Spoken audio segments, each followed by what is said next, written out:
wrong to practice contraception. But they only go as far as that.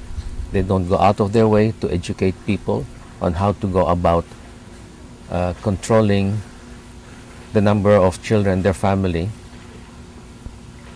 not equipping them with the tools necessary to be able to do such things. These tools are contraceptives that are inaccessible to most poor Filipino couples. They are usually seen by many as items for unnecessary spending, not realizing the benefits in the long run. Couples who plan and limit their family size can spare more funds for their children's education, food, and health. Religious organizations will say the only acceptable method of family planning is calendar method. But you go to these places, these people don't have calendars. That's true. They don't have electricity at night. The only form of entertainment is sex. And they'll say, okay, the wife will say, okay, we'll practice the calendar method. But when the husband comes home drunk, then out goes the calendar method. Definitely, there's no one there to teach them what about the calendar method. We've asked them, do you understand the calendar method? I think not a single housewife there said, yes, we know what the calendar method is about.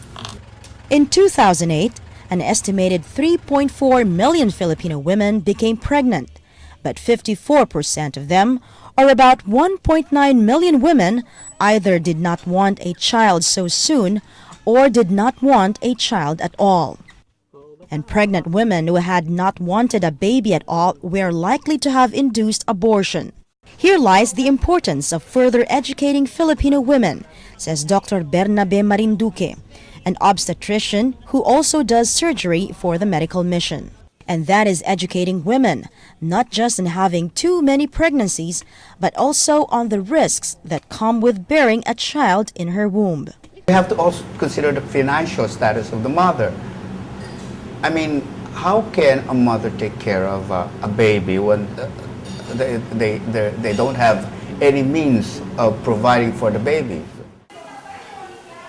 When a woman becomes pregnant, he says it is important to see a doctor or midwife so she can be advised on how to have a healthy pregnancy for the next 9 months. Every pregnancy must be considered a risk, and at time of birth, delivery should be done by a skilled birth attendant in a health facility.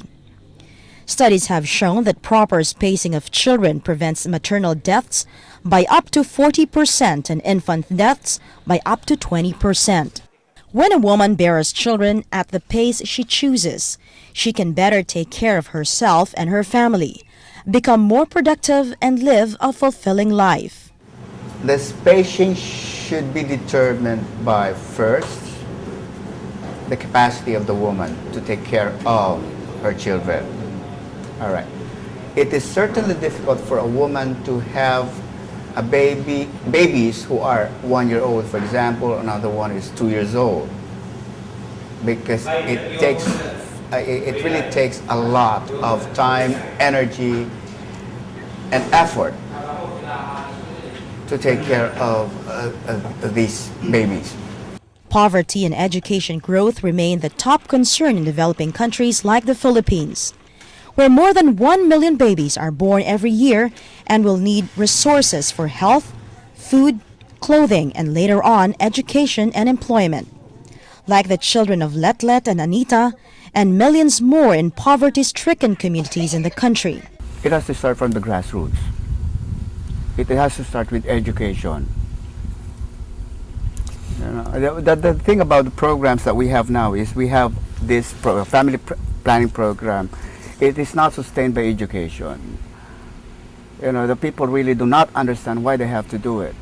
Educating couples and providing them access to family planning information and services is providing them an opportunity to improve their life and raise their children well. The impact of the medical mission may not have an immediate effect on the lives of the women of Eastern Samar who waited in line for hours for free ligation, but they are looking forward to the benefits they would reap later on.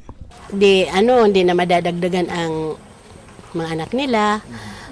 magiging happy na yung mag-asawa kasi magkakaroon na si Mrs. ng panahon para sa kanyang sarili, maalagaan niya yung mga anak niya, at mapapaganda na, mapapag-aral na yung mga bata na hindi makapasok sa pag-aaral. Iyon, makakatulong na rin si Mrs. sa paghahanap buhay kay Mr. Iyon ang ipagbabago ng buhay nila. Life-changing indeed.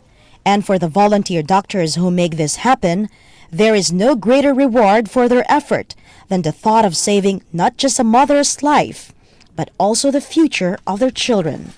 We're not going to be able to solve the problem, true, but to be able to help just one Yes, correct. mother give us a great deal of satisfaction. So to be able to help 20 each time we come to do this thing gives us extreme gratification. One at a time, the doctors say, and soon the idea of having decent family living will come to light among many women like Anita and Letlet.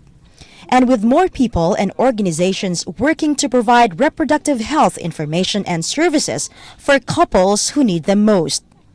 We all hope that soon all families will be planned and that no more mothers will die giving life.